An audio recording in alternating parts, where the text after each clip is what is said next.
The New York Times wrote last year that my business made $7 million. I do want to be really honest. The most tried and true way that you can become a millionaire is... Ooh, I like that. Life is so unaffordable for us. I had gone to the mall with a friend. We had purchased jeans. My mom found it and saw how much the jeans cost. And it was like World War III. And I decided that day that I was going to be rich. What would you say to rewire your brain as to the opportunities right now? Okay, I don't think people have the power to make their dreams come true. You have to have the system. When I see people who have this woe is me, everything is terrible attitude, it sickens me. But to tell everyone that they should all choose to be entrepreneurs is dumb. Someone that's listening to this that has zero financial strategy, what do they absolutely need? To do the basics, you need to strip. It stands for... And I love thinking about finances like dating, red flags and green flags. Are you the red flag? I can't believe I just admitted that. What is the difference between like truly rich people and people who act rich? Can I be really, really candid and a little rude? Yeah. I think it's... Hi, angels. Did you know that subscribing to our channel is free? And it's the simplest way that you can support our show and help us grow.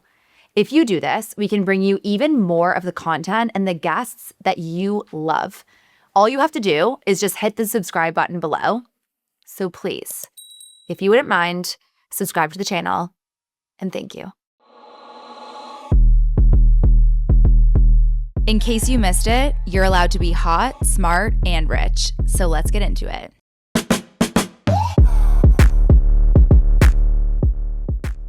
Vivian Tu. Are you ready to get hot, smart, rich? Let's do it. Been a fan for so long. But for someone that's just learning about you, they just clicked into this conversation, what do you think the most interesting thing is that we're going to talk about and why they should stay? Why every single person listening, watching, needs, but also should want to be filthy fucking rich. Did it take you a while to get used to saying it like that? Because it's so powerful. No, I didn't grow up with money. And I had this situation happen to me, and it was in between the end of middle school or early high school. I had gone to the mall with a friend, and we had purchased jeans from Abercrombie & Fitch. I mean, they must have been like, what, $35? They couldn't have been more than that. And I loved the jeans. I was so excited. I brought them home. And keep in mind, this is like 08, 09. So things are not going financially well for anybody. But I brought them home, and I remember leaving the receipt in the bag. And my mom found it and saw how much the jeans cost. And it was like World War III. She confronted me. She said, you don't understand the value of a dollar. You have no idea how hard your dad and I are working right now, how much stress we're under. And I, as a young person, had nothing, come up in my mind to say other than, well, my friend bought them too, because we knew the family. She said that, well, her dad was a lawyer and her family, they're millionaires. We are not. And I ran up the stairs, slammed my bedroom door. I was so heartbroken that my mom basically told me that I was unworthy of these ripped jeans. And I decided that day that I was going to be rich. I was going to be so rich that no one was ever going to tell me again that I couldn't have ripped jeans. And, it was never about the jeans, but I'm proud to be rich. I'm proud to want money. I'm proud to want financial security. I'm proud to want to be able to spend. And I think everybody should feel that way. But we'll explain more about that later on. I think it's so fascinating that you say it that way, because I would agree that you would be lying if you were listening to this and saying, I don't want to be rich. However, Gen Z has the lowest financial literacy rates amongst any US generation. You have said that we are currently in a period of unending financial burden, which hasn't been felt since 2008. So going back to that 2008 story, someone that's listening to this, like you in that moment, what did you do as step one to get to where you are today? I think it's identifying socioeconomic mobility and how to get there. To put it bluntly, I was 14, 15 at the time. So there wasn't that much I could personally do to grow my wealth in the moment. But as a child of two Chinese immigrant parents, it was instilled in me pretty early on that education was my golden ticket. It was my ticket to being successful. And that's what my parents wanted. What I wanted was a ticket away from my parents. Education was just a means to an end. But I knew that if I was a good enough student, if my grades were sharp enough, if I got the best SAT score possible, I was going to be able to go to college somewhere very far away from where I'd grown up. And I found that the small town that I grew up in, where my family certainly was in the bottom half of, the wealth stack, it felt suffocating. I wanted better for my life. I wanted more, and I didn't want to be like in this town anymore. I wanted to live in New York City, glitz and glamour. I wanted to be somewhere exciting. And so I did all that. I became the valedictorian of my high school. I got a 2350 out of 2400 on my SAT, wow. Near damn perfect score. I had extracurriculars out the wazoo, took 13 AP classes. I got into Dartmouth, UChicago, Georgetown. I did it. And because of that, then I had options. And I asked myself, well, do I want to go to school in DC? My family grew up in Maryland. Absolutely not. So Georgetown got the axe. I visited Dartmouth. It was in the middle of nowhere in New Hampshire. Stunning, but absolutely not. I did not want to be there. And so Chicago felt like a really nice opportunity to go to a new city, be far enough away from my parents, but it really was opening the door to the rest of my life. You obviously had a very clear idea of like, okay, if I do this, I get that, I can go there. Yeah. Sometimes I call those like resume virtue. So you do things because you want, like you have JP Morgan on your resume, yeah. Or if you go to a specific school, you're going to get X. What do you think the value of having those big brands on your resume is like today? I still think it's really valuable. I wouldn't change my story. I wouldn't try to start making content out of college or whatever, because it felt like that name brand panache, that name brand recognition allowed me to get my foot into any room that I wanted to. In the same way that going to a place like UChicago, which is one of the top universities in the country, top economics program in the country, like every single bank was willing to take a meeting with me, take the first round interview, because they assumed I was smart enough. In the exact same vein, having worked at JP Morgan, every single hedge fund I interviewed with, asset manager, even tech company that I interviewed with afterwards, assumed I was decent enough. And there were a lot of assumptions made about me based on my pedigree that probably gave me access to opportunities that I otherwise wouldn't have. So if the question is, do you go to this amazing startup that you're really passionate about or take the stable corporate job out of college, I can't tell you what to do. But if you're not confident in that startup, if you're not confident that's exactly what you want to do, I would say go somewhere that can open further doors for you later down the line. You had this really interesting video that went viral that was talking about how long you should stay at a job. Mm-hmm. So you go to JP Morgan, yeah. You take it for 2 years. Like, when is the time to know when you need to leave? It's harder now. Okay. So it used to be very cut and dry. You shouldn't stay at a job for really longer than 2 or so years, because folks who were job jumpers ended up making double the amount versus job stayers over the course of their lifetime. However, at the time of us recording this, the job market looks very different. And that is a fancy way to say trash. Right now, there's actually studies that show the job jumpers and the job stayers, how much they're making is actually converging right now. So the kind of takeaway is, if you are at a good job that is paying you decently, that you're continuing to get opportunities, that you are continuing to make money, you might want to sit your butt tight. But every single job you have, you either have to be learning or earning. Ideally, both. And so some jobs you take for the money. It's nice, right? Everybody wants money. We talked about that earlier. But learning is also really important. I wasn't getting paid the most when I moved from JP Morgan to go work at BuzzFeed, but I learned so much about the media industry, so much about digital media, and look where that led to. So I just think you have to be doing learning and earning, ideally both. And if you have both and you're getting paid, sit tight. It's a tough time right now. I have to call it the elephant in the room, because I think this is what is across everyone's brain right now. Like, for the first time, this is converging. It might even be better to stay at your job. Yeah. The cost of goods and services has increased 25% where it was in 2020. Yeah. It's making life feel so unaffordable for us. And I feel like I have conversations with people who are just like anxious about the economy, anxious about money. What would you say to that person to rewire their brain as to the opportunities right now? Some of the most successful businesses were actually started during recessions, during downturns of economics. 08, 09 gave rise to a slew of companies that we now take for granted, things like Uber and DoorDash and all of the stuff that we're really excited about. Also, COVID, which was also a downturn period, gave rise to unimaginable wealth growth. But I do want to be really honest.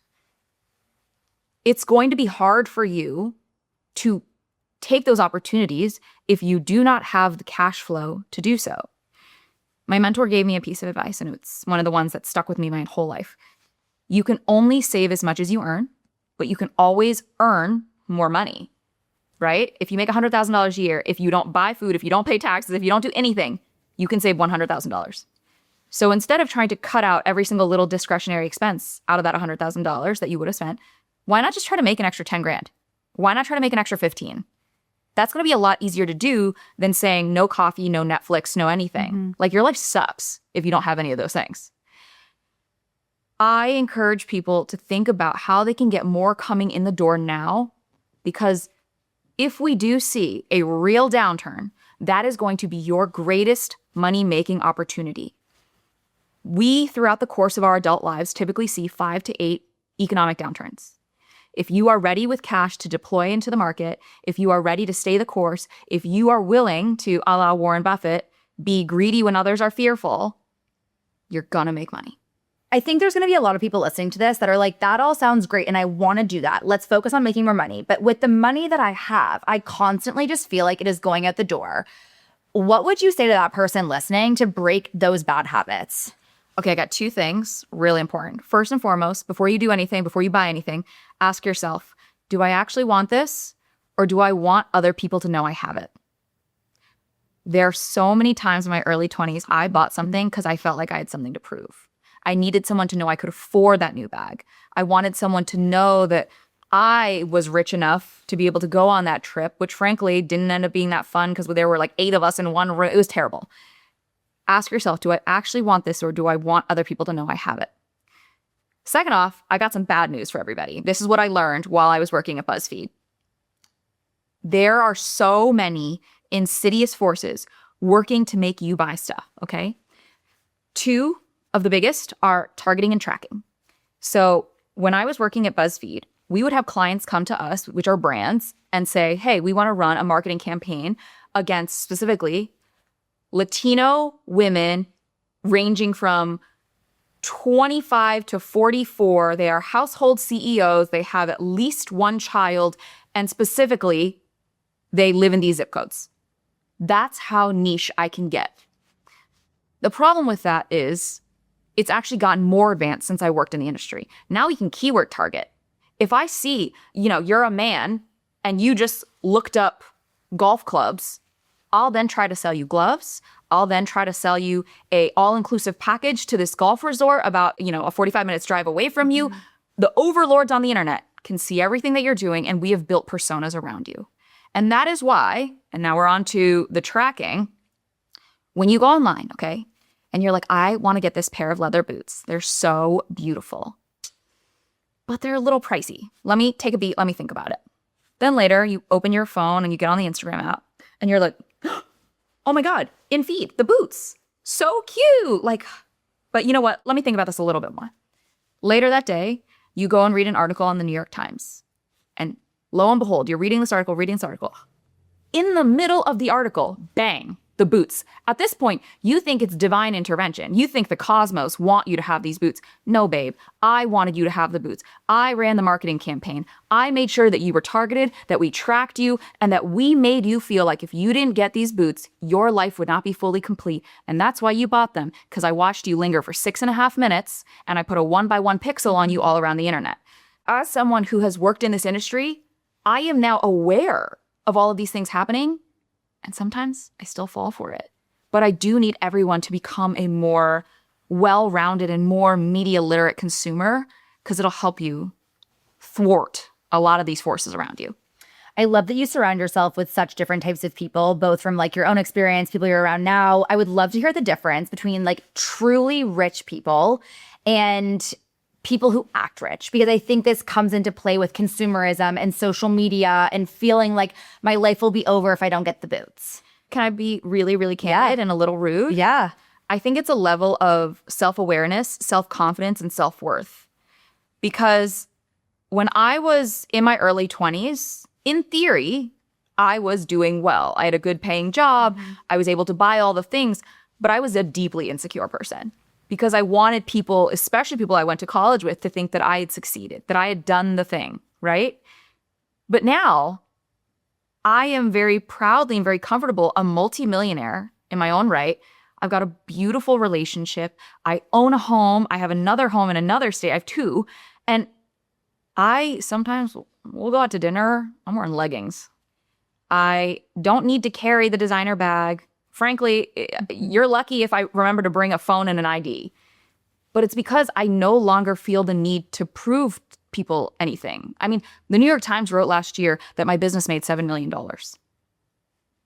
You know that someone's business who made $7 million can afford the Birkin bag. I don't need to go buy it and prove it to you. You know that I can afford to do all the things that you're talking about. I can afford to go to the table and pop bottles. I can afford it. Why do I need to show you that I did it? Do you think that's an inherent trait in entrepreneurs, or does that come with age? Does that come once you've actually made the money? Or is that something that you can learn before you're actually there yet? Because it's a constant theme I hear from people that have made it. But we're talking about the millions of people that are sitting, watching this episode, gonna go on Instagram after, see the boots, and be like, I don't have that self-worth yet. Like, where does that start? I think it is age, but I also think it is having a certain number in the bank.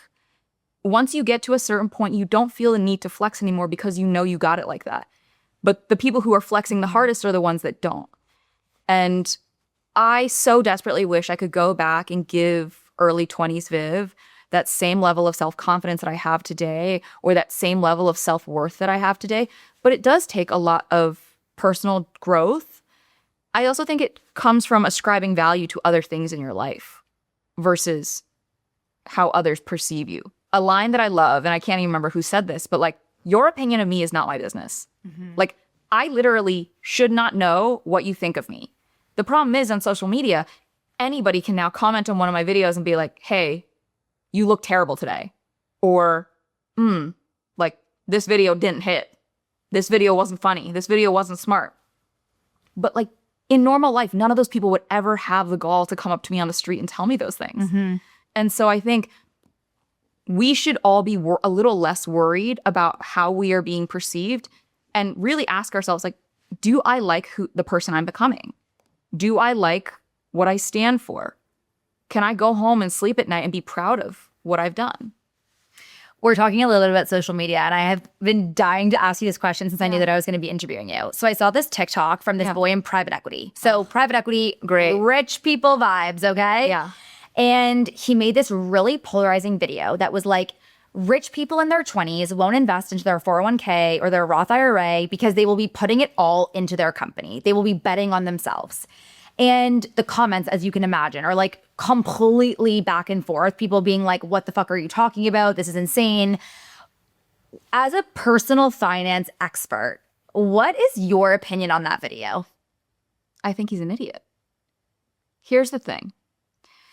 They actually did a general breakdown of like how people get rich.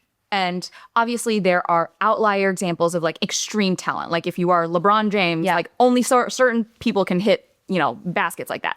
Then there are people who are founders. So this is the entrepreneur that bets on themselves, makes a big bet, and really succeeds.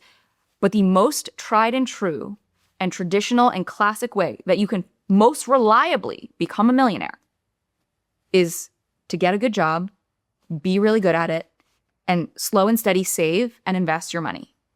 And so to tell everyone that they should all choose to be entrepreneurs is fucking dumb, because not everybody's cut from that cloth. There are plenty of people who are incredibly intelligent, incredibly talented, who are better employees. They can make a ton of money, they have stability, and frankly, their life circumstances might require that versus someone who has the luxury of being able to be an entrepreneur. Like, what if it doesn't work? When we talk about entrepreneurs, you only hear people like me, the survivors, the survivorship bias. Like, I made it. But for every one of me, there are dozens and dozens of people who tried the social media thing and it didn't pan. And Maybe they bought the camera equipment and it still didn't work. And so I think everybody should be diligently saving and investing for their future. Am I saying don't invest in your own business? Absolutely not. But you need to be investing in your future self as well as your today self. And it's just crazy to me that everyone loves to talk about the joys of entrepreneurship or investing in your own business. But like, we see small businesses fail every single day. So like, how good of an idea could this possibly be if you aren't really that into it? Well, that's why I was so excited that you were coming on the show, because I gotta be honest, like I would say I'm more of a startup expert, like for sure. Yeah. And I've diversified a portfolio. Like I started investing with $2,500. This was not $25,000, $50,000 checks. And I would do sweat equity deals. Like I was really building a portfolio that way, but I still had the basics of like Finance 101. And why I was so excited for you to come today was to talk about that, because for everyone that is listening, there needs to be the basics. And I feel like a lot of people are missing that. Like 24% of US households are currently living paycheck to paycheck. Yeah. Someone that's listening to this that has zero financial strategy, they don't have the basics set up. What do they absolutely need? I think you need to strip. I have a proprietary Your Rich BFF method that I love. You went ahead I'm so sorry. Okay. Go. But I think to do the basics, you need to strip. And STRIP is an acronym. It stands for 5 different words. S is savings. I think everybody needs to have 3 to 6 months of living expenses in a high yield savings account, earning them as much interest as possible. If you're a head of household, you might even want to look to 6 to 12 months. The reason why I'm giving ranges is when the economy is booming and it's really easy to find a job, you can probably err on the lower end of that spectrum. But during a time like now, you may want to err on the higher end of the spectrum, because what this buys you is time. If you lose your job, having a 6-month emergency fund gives you 6 months to find a replacement income to have that money coming back in the door again. So that's why we're doing S. Then we have T, total debt, where you rank your debt from highest to lowest interest rate. You make the minimum payment across everything. And then any additional debt pay down funds you have, you put towards the debt with the highest interest rate. This just lets you pay down your debt in the most mathematically sound way. It's most efficient. It's going to get you done fastest. Once you start doing that and you are clear of all debt above 7% in interest rate, you can now move on to R, which is retirement. We love the idea of retirement. And so does the government. They want you to prepare for your retirement, because if you don't, guess who has to fund it? They do. So you get a lot of perks for thinking about retirement. And you want to use things like a 401k, maybe through your work, or a 403b, 457, TSP, TFSA if you are Canadian. And also think about individual retirement accounts, maybe a Roth IRA, something like that. And the reason you are using these specific accounts is you get a tax benefit either today, either in the future. And that's not enough just to think about these accounts and put cash in them. You actually have to invest, which is where you take that cash and you go purchase things. So whether that be index funds, maybe target date retirement funds, maybe sector funds for sectors you're interested in, maybe international index funds, whatever you're interested in, whatever you feel like is a strong diversified portfolio, you actually have to make those investments. And then P, you have to make a plan. We have to know what happily ever after looks like, whether that is being able to retire at 35 and live in an Airstream. Not my dream, let me just say that. But you know that if you want that. Or if you want to have something more traditional, you retire at 65, you have a vacation home, you've paid for all your kids' college, and now me and Pickles, we're going to go on a walk on the beach every single day. Like, that is a life that you get to envision. And you have to back into that number of what you're going to need to make it happen. I love that analogy so much, and stripping is so easy for me to remember. With the R, because I think that is where a lot of people hear these buzzwords, like high yield savings account, 401k, Roth IRA. There seems to be a lot of steps before that you actually have to do based on the strip analogy, correct? No. So for example, a high yield savings account is literally the same as a traditional savings account that you would get at a brick and mortar bank. Your parents probably took you when you were 18 to open one up, except it's an online bank that likely gives you anywhere between 8 to 10 times as much in interest. They want your business and they're willing to pay you for it, because you have to remember, when you put your money into a savings account, it's not just sitting there. The bank is lending that money out. And you know what mortgage rates are right now, 6-7%. How come every single year you're making pennies? A high yield savings account cuts you in on some of those benefits that the bank is receiving for loaning out your money as a gift of you moving your business from the old brick and mortar to them. So you said that the number one investing mistake young people make is that they put their money in a 401k and an Roth IRA, but they forget to pick how the money is allocated. Yes. So you recommend investing in index funds that track the market.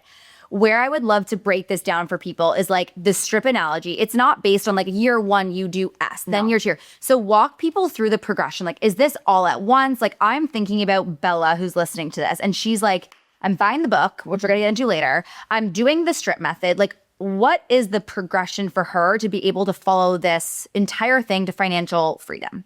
You know, I think it's as quick as you want it to be. However, I do recognize that it's limited by certain constraints, largely how much money you make, how much you have coming in the door, and what your expenses are going out the door. Ideally, you would do all of S first. You would then move on to T. T could take you quite a while depending on how much debt you have. And then we move into R and I kind of at the same time because you do actually have to allocate those dollars. So many people put money into their Roth IRA and they're like, oh yeah, no, you are not done. You actually then have to pick stuff. And so I really encourage people to think about what investments are important to them. And if they're like, I still am really confused by this kind of sucks, just go use a robo-advisor. These days, technology is our friend. Mm-hmm. You can go online, literally just Google best robo-advisor 2026, and then you will get a slew of them. Check out the different platforms, see which one you're comfortable with. You're going to take a quick quiz about your money goals. So how much do you make? How much do you have? When do you plan on retiring? Where do you live? A bunch of questions. You answer it, and it'll literally give you a diversified portfolio that makes sense for you. And the best part is they send you the quiz like once a year, once every 2 years, so you can rebalance the portfolio to make it make sense. Maybe you make more money. Maybe you get married. Maybe you have a kid. Those goals are going to change throughout the course of your lifetime, and your portfolio should change with you. I have a confession. Until recently, I had no idea that we've been using Fiverr Pro, our sponsor across Hot Smart Rich, because Katie, who you know and love, handles all of our operations. She has been quietly running HSR like a well-oiled machine. She delegates because she understands that our job isn't to do everything. It's to stay focused on what we do best and bring in the right expertise when we need it. So about a month ago, we had this really complex project that required specific skills. So Katie pulled in a hand-vetted freelancer from Fiverr Pro who delivered to such a high standard that I didn't even realize it wasn't Katie. Fiverr Pro connects us with the best of the best freelancers working across so many categories, including emerging skills like AI native expertise. They help us tackle big problems, and they enable us to continue moving while we do. So if you're scaling a business, then you need to visit pro.fiverr.com. How much of your week should be spent on thinking about these money rituals? Honestly, as little as possible, because I think people have really bad willpower. And if you have to rely on thinking about it and your schedule and your willpower and your desire, it ain't ever happening. I'm telling you right now. Because if you have to think to make an investment happen, you're only going to think about it when it's convenient, and it'll never be convenient. I say you have to build infrastructure. I don't think people have the power to make their dreams come true, like the willpower to make them come true. You have to have the system. Maybe that's your direct deposit is automatically split up into a checking account, savings account, and investment account. So you don't even have to transfer the money. It just goes by itself. You have all of your accounts for your investments automatically sweep the dollars that go in into certain investments based on a percentage allocation. Maybe you automatically have all of your credit cards being on auto pay and you're making sure that you're spending well within your means so that you will never overdraft. Like, you have to build systems so it takes all of the thought work out of it. I always used to say, I want to be a gym girly, I want to get fit. And it just like never happened until I started packing my gym bag the night prior, until I joined a gym that was actually convenient where my apartment was. It was a 15-minute walk. And I actually started to sign up for workout classes that if you canceled too late, they charged you a fee. And I was way too cheap to pay $35 to not go to class. So then I felt obligated to go. I built myself a system where I was not responsible for making the smart choice. The system would compel me to make the right choice. And if you have the infrastructure in place, you don't have to think about it. Every single hard decision wears down your willpower. It is the only muscle that gets weaker with use. So I don't rely on wanting to do anything. I make it happen. When you're talking about building these systems, and I'm just thinking about the girl that's listening to this, that's like, oh my God, this is so overwhelming. I don't have that much extra money. Like, how much does someone need to get started using your STRIP framework? $5, if less, $1. Because if you start early and often, you can actually afford to do less. People forget that a lot of money doesn't make you money. A lot of time makes you money.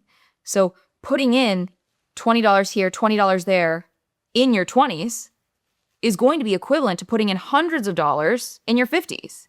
You've already had literally 20 years, 2 decades for that money to grow. So it's not about you being able to do everything to the maximum, right? The Roth IRA limit every single year that you can contribute, I believe this year is $7,500. It changes every year. It might be $7,000. People are like, well, I can't put $7,000 and I can't put $7,500 in. Okay. Can you afford to do $1,200, $100 every single month? Because that'll mean something. That'll grow. The math still works. You don't need to do something perfectly to do it. You've been at this for how many years now? I started January 1st of 2021, but I built Your Rich BFF for a year and 3 months while still working a full-time job. So let's say 5 years-ish. Yeah. You've obviously seen a lot of people be very successful, and I'm sure you've seen a lot of people that just make the excuse. What is the biggest excuse that people make that after they're done listening to this, they still won't do it? It's not necessarily even a mistake, but I think it's a mindset that really poisons people. So in psychology, there's 2 frameworks. Either you have an internal or an external locus of control. And this is how you see the world. People who have an external locus of control think that things happen to them, that terrible things befall them. It's not their fault. There's no way they can control it. People with an internal locus of control think that they make things happen. They see that there are challenges and make internal changes to adapt to them or overcome them. And when I see people who have this woe is me, everything is terrible attitude, it sickens me because you're throwing away an opportunity. I know some creators who are like, well, the algorithm changed. I can't get my content seen. Everything is bad. Well, you also haven't iterated on your content in 2 years. You've made the same video 700 times. How about you try a different format? How about you try a different topic? How about you make a different hook? How about you try a different wording? Literally do anything. And it frustrates me to no end because when you have an opportunity like that, you better capitalize on it. Because those types of opportunities only come around a handful of times throughout your lifetime, but they can be the difference between whether you have or whether you don't.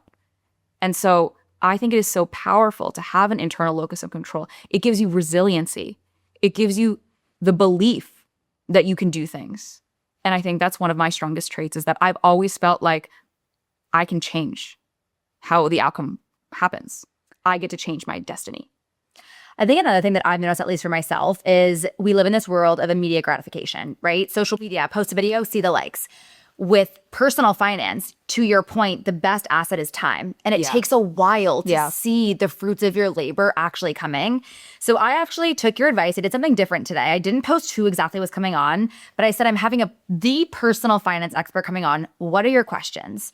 And one of my favorite questions, this is like really from the community, is they're I'm like, so excited. How do I ever balance spending, saving, and living when I'm trying to enjoy my life and build upon my income if I'm a 27-year-old living in New York City that wants to have a husband but doesn't have them yet and is dating, wanting to go out and meet new people? I feel so lost. Yeah. What would you say to her? You know, I think this person needs to be like clinical in their diagnosis of their own life, of what's actually bringing them joy, and to see if there are ways that they can do certain parts that aren't nearly as important to them for less. I know this push and pull. I know this sensation of like, there just never seems like there's enough, right? To be able to save, to be able to spend, to be able to invest, to be able to do it all at once. I truly do believe you can have it all. And listen, I don't want to sound tone deaf. You truly cannot budget your way out of poverty. But it sounds like this is a young urban professional who's making a great living, but is just struggling with what are the things that I do? What are the things that I prioritize? I would say to her, if there are certain things that are really important to her and she needs to identify maybe one, maybe two, those are the things she should be spending her money on. Whereas everything else, she should try to cut out. You know what's one of the craziest things? A mutual friend of ours, Valeria Lipovetsky. Love her. She made this incredibly hilarious, brave video where she was like, I'm just not getting my nails done anymore. And I was like, sorry, I didn't realize that was an option. What do you mean? She said that she was spending 90 minutes in the salon every single week, every other week. Every time she went was $100. And she got sick of it. You can't like take your hands off and drop them off. I just felt like, for me, I probably still get my nails done now for certain special occasions if I have like a gala that I'm going to, or if, you know, there is a major TV thing that I'm doing, I'll get my nails done. Fine. But for the rest of my life, for me, it's just not a priority. I'm really not bothered by how my fingers look, even when they're naked. For other people, that might be something that they're not willing to give up. I'm also willing to give up the daily sweet treat, the daily drink. Fine. You know what I'm not willing to give up? My lash extensions. I'm going to go every 2 to 3 weeks. You'll catch me in that salon every 2 to 3 weeks. You have to be surgical about what you are cutting out and what you are keeping. For me and my husband, we don't go out to concerts. We don't go out to movies. We don't go out to major entertainment. But what we do love to spend our money on? Food. We go out to a really nice restaurant once or twice a week. We make sure that we are excited about the menu. We get to try a bunch of things. That is our entertainment. There are just things in your life that like you are saying yes to just because it feels like the right thing to do. When your friend is like, oh, do you want to come to this place with me? And you're like, not really, but I guess I'll go just because all of our other friends are going. That's where you're dollar dribbling. And you're not getting any value out of that. You're not deriving any joy out of that. So be surgical about it. I love that you brought that up because for me, I can say like I have crazy nail biting problems. So for me, having my nails done is actually really important. I don't put my fingers in my mouth. I can't believe I just admitted that on the podcast. But the reason I bring it up is because I feel like everyone is doing things based on other people. And it couldn't even be more true with like the credit card industry. I don't know if you've seen this massive push against like Chase Sapphire and like Amex, and they're getting all the right influencers, and Hailey Bieber's on the billboard. And I feel like credit cards have become this like status symbol. And for someone that's listening to this, like, how do you actually evaluate if the credit card is good for you? You actually have to take the annual fee and literally go line item by line item and be like, what is this line item value to me? So let's do an example. What is it? The Amex Platinum every single year. I can't even remember what it is now, but I thought it was like $695. I think so. $695 a year. $695. Okay. The Amex also provides 2 like Saks credits throughout the year. $50 front half of the year, $50 back half of the year. I will actually go use those. So that's worth $100 to me. So now the fee is $595. They also have the Fine Hotels and Resorts program where if you book through them, you can get free breakfast, a room upgrade if available, and late checkout for hotels. So I'm thinking, okay, breakfast every day for 2 people. We'll call that, you know, what? $60. $60. $60 per day that I'm at the hotel. An upgrade's nice, but I don't get to count that. Late checkout, nice. I don't get to count that. And then sometimes they have like $100 resort credit that you can then put towards like the spa service. Great. I'll actually use those benefits. So then that lowers the annual fee. Then it has other things of like, oh, if you break or lose your phone and you bought it and you pay for your phone bill with your Amex, they will actually help you replace that phone. Okay, I've had to use that one time because I'm irresponsible. Great. What is that worth it to me? I go through all of these and I'm like, does this card actually give me the rewards, enough benefits, enough perks? I get free TSA, I get free clear, I get whatever, free all of this stuff. Does it actually make sense? And for me, in many cases, they do. But friendly reminder, none of it makes sense if you're rolling a balance. If you are paying a late fee for paying off your charge card, which the Amex is, or paying interest on your Chase Sapphire Reserve card, None of the perks are worth it. They'll never be worth it. The math will never math if you are rolling a balance. So you got to pay your credit card off in full on time every single month. And then you also have to calculate, is the fee worth the benefits to you? For example, maybe you don't go out to eat that much, but I go out to eat a ton.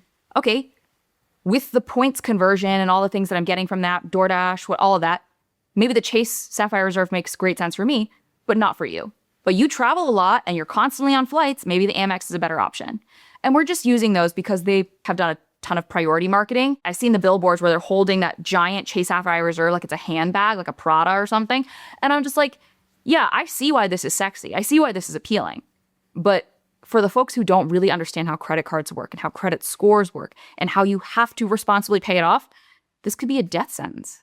As someone who moved to the States almost 8 years ago, it was the weirdest thing to go from having great credit to like no credit. And the thing that was the biggest marker of that was how long I had been building credit in the States. And I was like, isn't that such a catch-22? It's such a catch-22.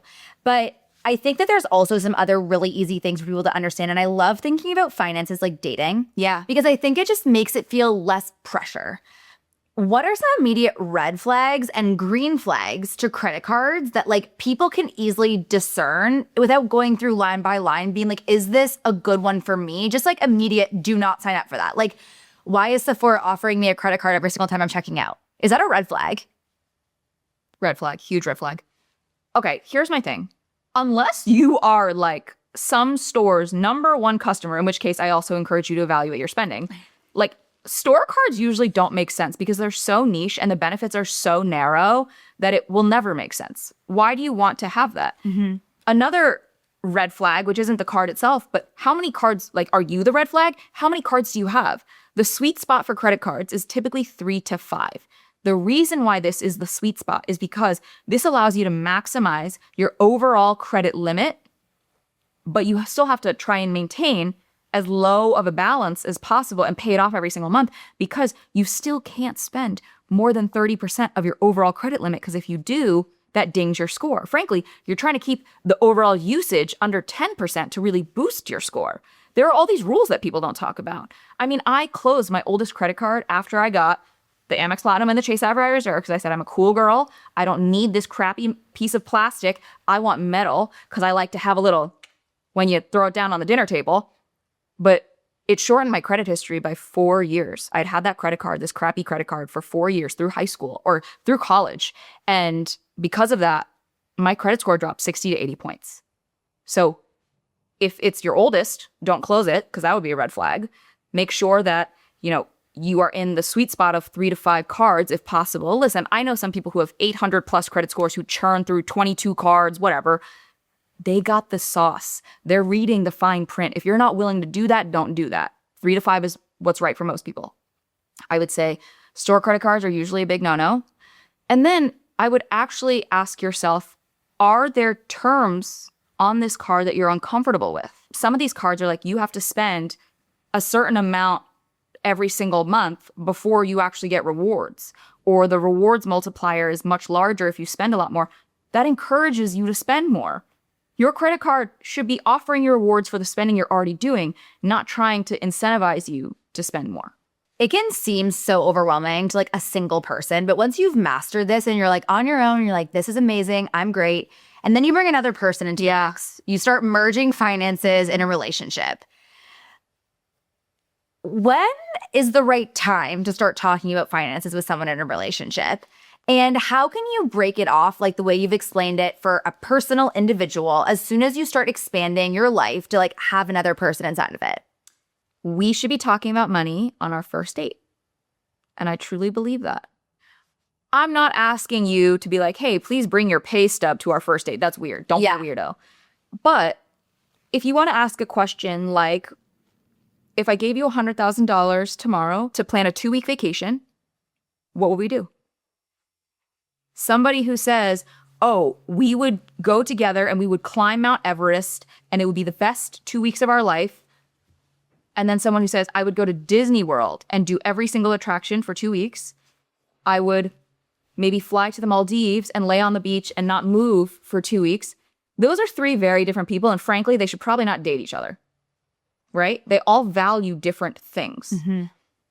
Another question is, hey, Maggie, say tomorrow enough money to sponsor the rest of your life fell into your lap. What would you do for work? Would you still do the job that you currently have, or would you do something else? And I think that also tells you something about where someone is at their life. Are they doing it for the money, or are they doing it for the love of the game? It tells you a lot about someone without having to be deeply invasive and ask, what is your credit score? How much do you make? Those are questions for later on. But opening up that foundation allows people to feel more comfortable talking about money. I love that you put this on the front page of your book, your new book, Well Endowed, because this is what we all want. The secrets to strategic spending, building a financial foundation for you and your family, and creating lasting generational wealth. Those are all words that my husband and I have used with each other like so many times. And I remember the first time I felt so, not like overwhelmed, but just like, whoa, like I can't believe this is where I'm at in my life now. Yeah. You know, it's like a totally different chapter. It's interesting because if you think about like this word generational wealth, it's really being talked about a lot right now. Yeah. It's because we hate seeing it in use. Why? I think one, in part jealousy, but there's also a frustration when people don't acknowledge it. So like everybody wants to create generational wealth, but we hate to see it in use, right? So like all of us, we're working towards it. We're trying to build a better life for our future family, blah, blah, blah. But then when we see online some celebrity buy their 16-year-old kid a car, and it's like a nice new car, we're like, what a Nepo baby. Like she didn't work for it on her own. And like, it's like so hateful. And a part of it is jealousy. We are jealous that maybe at 16, our parents hand me down a crappy old clunker, or even worse, our parents didn't provide us any sort of vehicle because they weren't in a financial position to do so. And we feel like seeing other people have something that we don't is a natural instinct for human envy. But there's also a lot of people who go about their life pretending like they earned everything that they have when in fact they were born on third base. I'm not going to name names, but I knew someone who would talk about working hard and being frugal. And then I found out her parents bought her a multi-million-dollar apartment when she moved to New York. And I was like, yeah, no shit, you have money to be saving and investing and making smart decisions because you don't have the biggest expense that the rest of us have. And so I think the frustration oftentimes comes from when people who do have generational wealth, people who do have that privilege, aren't willing to be transparent about it. They aren't willing to share like adequate numbers to help make their friends realize that maybe they aren't behind. They just are starting from a different start line. And I think that is such a disservice because everybody else who doesn't have that is now benchmarking against someone who might have that. And it makes you feel like you have a bad life, maybe just because you were not born into a family with a lot of money. But I think we all have to appreciate that generational wealth, if we could all give it to our kids, we would. We shouldn't be resentful of the people who have it, but we should ask of them to be honest. Like, you didn't get here on your own. Just acknowledge that. What do you hope people get from reading this book? Like, who is this book for? Because I read your first book. I remember I bought it like the day it came out. It was so clear to me. I was like, yep, like purchase. Who is this book for? This is for the person who has started to build their financial foundation, but they're now starting to actually struggle with implementing it into their life as their life changes. So Rich AF was all about the foundational stuff, the budgeting, the saving, investing, paying down debt, asking for a raise, all of that. Well Endowed is more so, once you are doing those things, how do you think about the biggest pivotal moments in your life? When you're going to make the big purchases, so the house, the car, insurance. When you are going to make the biggest human changes, so partner, your families as they age, your friends, and potential children. And then how to think about your retirement really strategically so you can have a happy today and an amazing tomorrow, while also, through estate planning, how can I make sure that I'm proud of the life that I have led, but also perhaps leave a little legacy to the people I care about most? What is your biggest hot take in this book? Something controversial that some people won't like. You don't need to buy a house to be successful or rich. You've heard the gurus, right? They're like, if you don't buy a house, you're a loser and you should try to take on as little debt as possible. Buy the house out in cash. Are you crazy? Do you know what houses cost? Like, speak to reality at this point. The truth of the matter is this. It is now cheaper to rent than buy in all US major metros. However, if you do want to buy a home, it can still be a part of your American dream. Like, I'm not telling you you have to make every single decision based on just the numbers, but you might have to get creative if you want a house. Maybe you have to get more interesting financing. Maybe you're not putting down 20%. Maybe you're getting a conventional 97 or a USDA loan or an FHA loan, or maybe you are not buying your primary residence. I have a friend here in LA who can't afford to buy his place, but he owns investment property in a neighboring state. And the hope is right now that is giving him cash flow. And so that's a real positive win for him. But also in the future, maybe if he wants to retire, he can go retire to a place that isn't maybe as large of a city and has fewer job opportunities, but is in a nice dry area where he can golf every day. Like, there is a lot to be said about if you want it bad enough, you will find a solution. It just may not look conventional, but you don't need a house if you don't want one. Have you ever created a piece of content that's ready to go live? You've written the caption, but instead of hitting publish, your finger just hovers. And then you just don't put it live. Well, I've done that more times than I can count. When I first started posting content, I found publishing to be the worst part. But through the years of posting every single day, I learned that if you're waiting to feel confident enough before you start posting, then you're going to be waiting forever, because confidence actually comes once you hit publish. My partners at Stan built their AI coach, Stanley, to help you and other creators show up consistently. Stanley pulls from your own content. It learns your voice and helps you turn your thoughts into posts that you can publish every single day. You don't need to be perfect to start. You just actually need to start and then keep going. And Stanley will help you do that. So search Stanley now. You can learn more at stanley.stan.store. Is there anything more disruptive than a hangover? Mine are so bad that I can barely drink anymore unless I'm celebrating a big moment. But I still love a ritual that signals the end of the day. So thank goodness I came across Vesper by our sponsor, Pique. Angels, you already know how much I love Pique's wellness products, like their matcha. Every single one combines science and powerful botanicals to help shift your mood. So when they sent me Vesper, their adaptogenic aperitif, I was very intrigued. Vesper is made with ingredients that help you relax and sleep better, but also ingredients that help you stay more present in conversations. As far as I'm concerned, this is the new standard for relaxation, especially after a chaotic, busy day when I just want to unwind and chill. If you'd like to give it a try or get 10% off Pique for life, head to piquelife.com/HSR. Cheers. Why did you call the book Well Endowed? Okay, so first off, it talks so much about giant... No, I'm just kidding. But I did see this reference. Yeah. So well endowed, people usually take as like a sexual innuendo. However, if you actually look at the phrase well endowed, it is describing an endowment.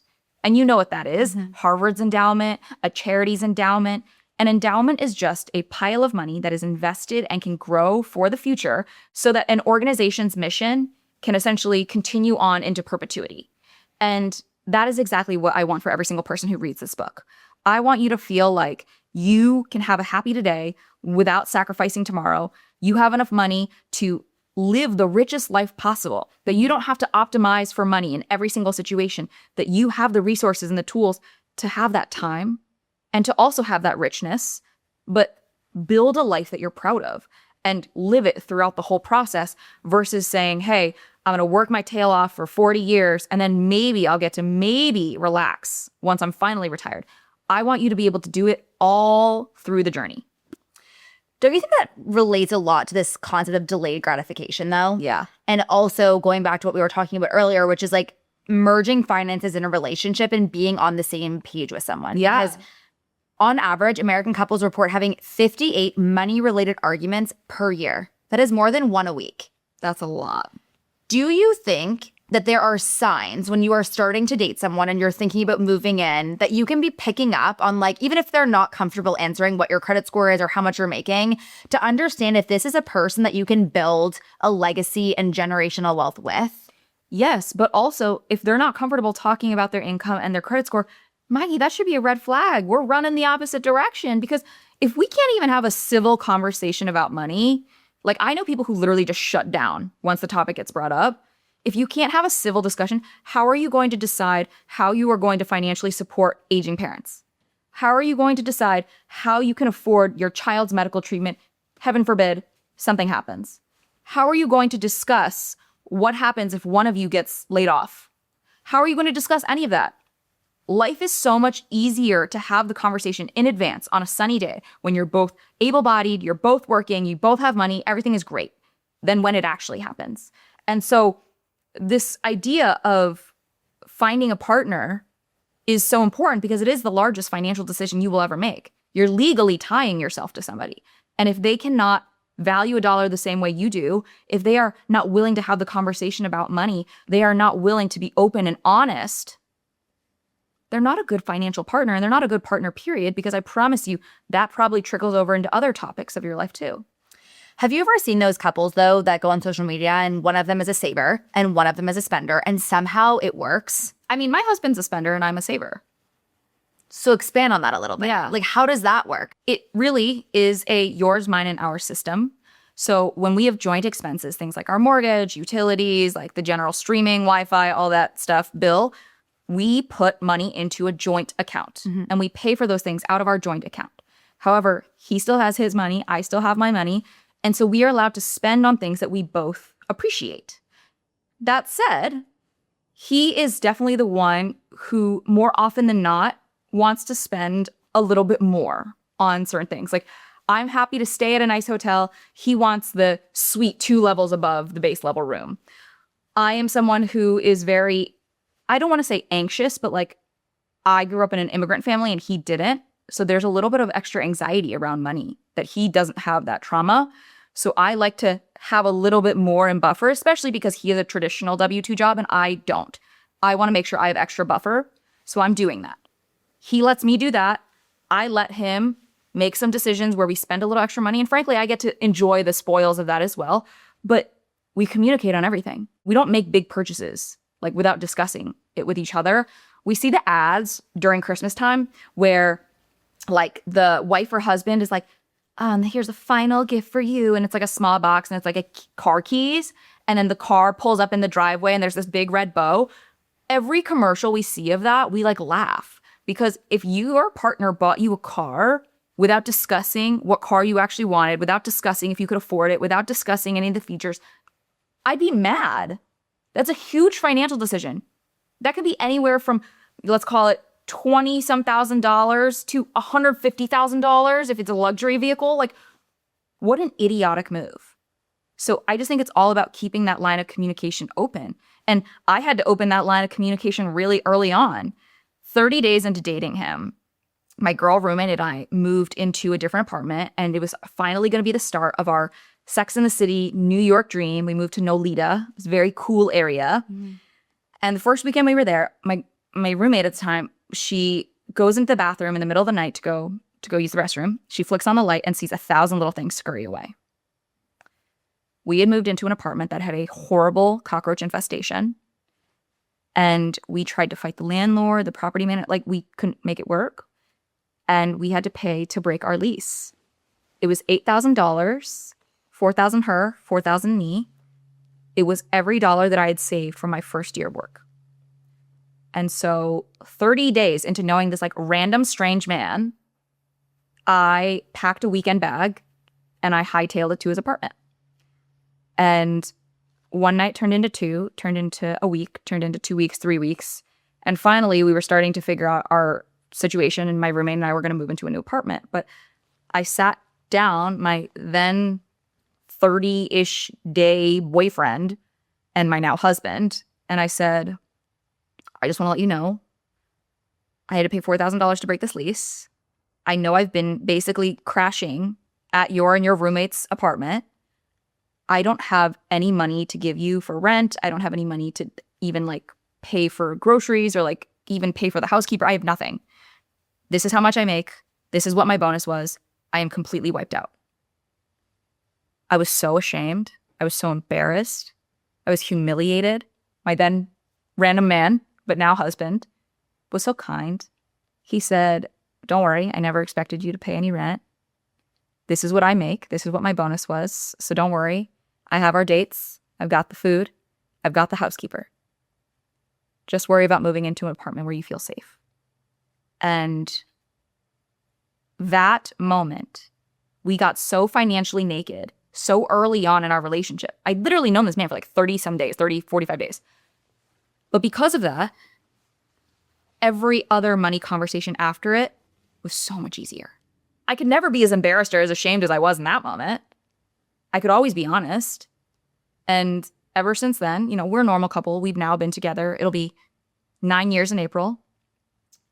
But we have never fought about money.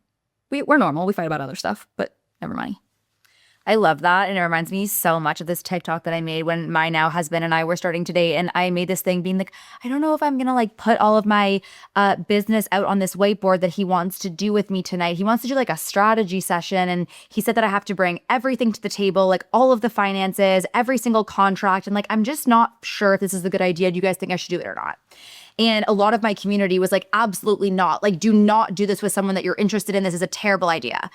And I went against everyone's advice and I did it. And I was so afraid because like we do have a very large power discrepancy, I would say, from a monetary perspective between the two of us. And I felt so nervous. And like, to your point, you've titled this Financially Naked. But it was the best thing that I've ever done because it was a true moment of like, you see me for me, I see you for you. And the conversations that we've been able to have since then are so productive, but it is so scary. It is, and I want to be really honest with you. That's because your husband's not a loser. Send him that clip. Yeah, go ahead and send him that clip. But here's the thing. Having money conversations with everyone does not necessarily equate to a good outcome. I get asked this all the time on podcasts. Like women especially will ask me, they're like, is your husband like, you know, emasculated by the fact that you have such a big business now and you make more than him? And I'm like, no, because my husband's not a loser. My husband loves that I'm successful. And frankly, for the first 5 years of our life, my husband bankrolled me because I was the brokey. And frankly, in any other relationship with any other person that we know in our personal lives, he would be the breadwinner. He's incredibly successful, has made a ton of money, has a great job. I'm just in a unique situation right now. And in your conversation, I think when you share your hopes and dreams and your values with some people, they will throw it back in your face. They will use it against you. They will say, oh, look, Daddy Warbucks, guess you're paying for dinner next time. They will hold it against you. Or they will tell you to be realistic. They'll tell you that you're dreaming too big. Like, ew, do not put me in the cage where you live. Sorry, I'm not living there. But you as an individual have to have the emotional intelligence to know who is going to be respectful and supportive and cheer for you on your bad days, but even on your good days, and people who are just curious. Well, that was one of my biggest takeaways too from even the Valeria episode, which I think you have a parallel with, was like they went from a very different power structure and monetary structure to then like she's making a ton of money. And obviously Gary's a part of that. But I think I read that too in my research for you, was like your husband was the breadwinner when he was your boyfriend back in the day. And now, as it was reported, like your business did make $7 million in a year period just last year. So you made a TikTok that said you transparently made $625,000 your last year at BuzzFeed. Yeah. Then I connected the dots and saw that in 2024, your business made $7 million. But people love this $7 million number. They don't think about all of the costs that go into that. Have you ever made more money as a creator, as Vivian, not your business, than you did when you were at BuzzFeed?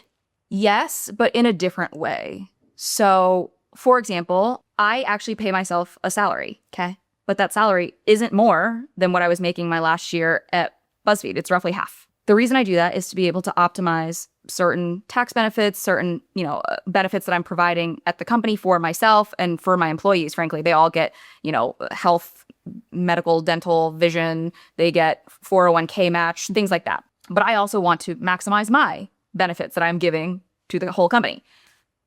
I will also take distributions as necessary if there are things that I need in my personal life, if there are investments that I want to make, what have you.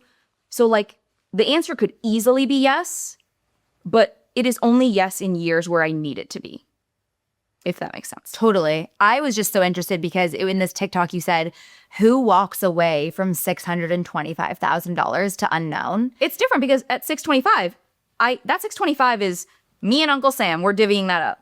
But 7 million, I've got agents, management. I had, lawyers, publicists, business managers. Then I had full-time employees that had to get paid, and I can't miss payroll on them. There's 4 or 5 of them right there, plus freelancers that work for me. There's another dozen or so people.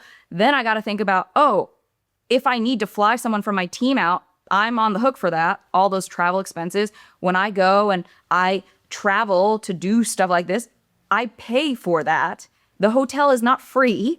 Like, there are so many expenses that people don't think about when you're an entrepreneur, that the top line number is always so sexy. And all of the companies, like, they love to report on that. But like, the bottom line number, I'm not going to sit here and be like, I'm not making a lot of money. I am. I'm making a ton of money. I have an incredibly lucrative job. I have an incredibly lucrative living. But I'm not going home with $7 million. And also, after all of my expenses, Uncle Sam is taking half of it. So let me ask this question. What do you think the biggest cost is that entrepreneurship has cost you? I think it's mental space, mental load. When I worked at a company and it was somebody else's company, I was able to, there were moments that I could turn the laptop off. But now, when I turn my laptop off, every second that the laptop is not open is dollars going out of my pocket. Every time that I'm not efficient, it's dollars out of my pocket. I have to think about that. And it's hard because I am also now at a point in my career where I'm not sprinting anymore. It's a marathon. And you can't run a marathon at a sprint's pace, but damn, I'm trying. And I have so many cool things happening, coming, book launches, everything. But like, I'm having a very hard time actually separating work and life.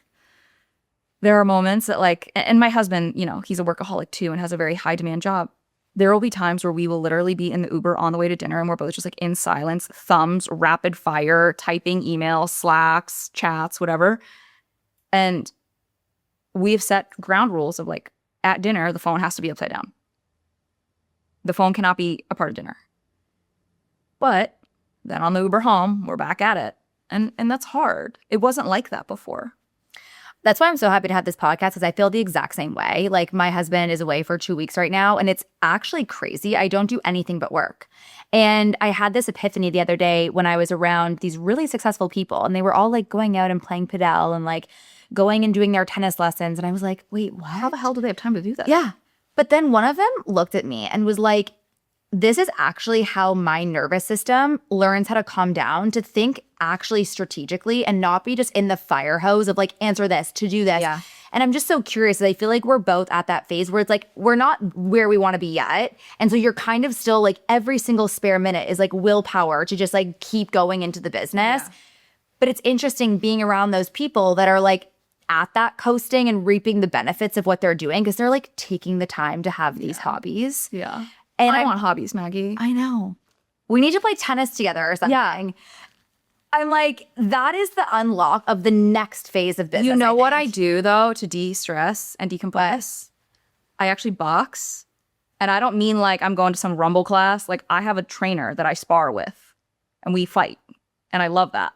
Because when someone is literally reaching towards you or using a pool noodle to whack you, you can't think about anything but dodging. Yeah. You can't think anything about bob, weave.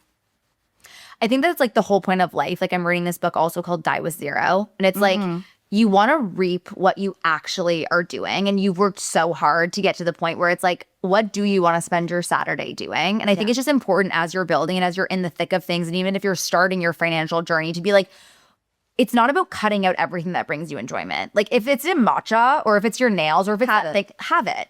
Because life is so short. Life is.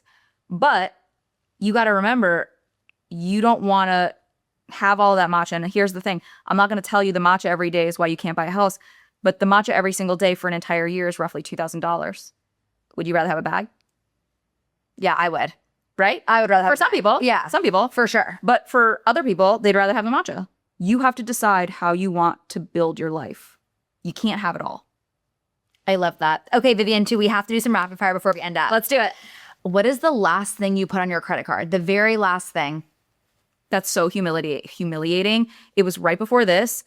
I went to a place called Pinche's Tacos. Love. It is one of my favorite taco places in LA. The Adobada taco is unlike anything else. Get it with the tomatillo salsa. It's a small business. Mexican food made by Mexicans. That's their tagline. Love it. Delicious. Okay, what is the most expensive thing you last put on your credit card? Like, we're talking anxious putting the credit card down. My husband and I just put down a deposit for our vacation in August. We are going to go on safari in Africa. Where? So we're going to do South Africa and Botswana.